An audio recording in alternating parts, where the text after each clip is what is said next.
পাইলাম মুড়ি, তেল, ছাদু, পেঁয়াজ, বুট, তারপরে চিরা।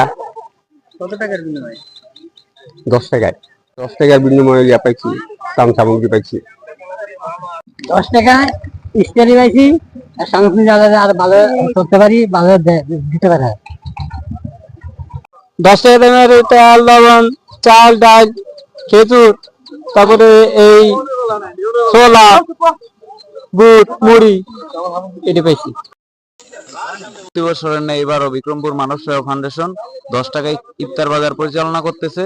দ্রব্যমূল্যের ঊর্ধ্বগতির বাজারে মানুষের নির্ম আয়ের মানুষের একটু সচ্ছলতা দেওয়া। বিক্রমপুর মানব সেবা ফাউন্ডেশনের এই আয়োজনটি আমার কাছে খুব ভালো লেগেছে এবং নিম্ন আয় এবং মধ্য আয়ের যারা রয়েছেন ওনাদেরকে আসলে রমজান মাসে এই 10 টাকা ইফতার বাজারটি যারা দিচ্ছেন তাদেরকে আমি অসংখ্য অসংখ্য ধন্যবাদ জানাই, সংগঠনের যারা রয়েছেন। এবং এই কার্যক্রমটি যেন প্রতি বছর আরো বেগবান ভাবে চালিয়ে যেতে পারে, এই জন্য তাদের কাছে খুব আশাবাদী থাকবো এবং ওনাদের মাধ্যমে যেন সাধারণ পাবলিক উপকৃত হয়।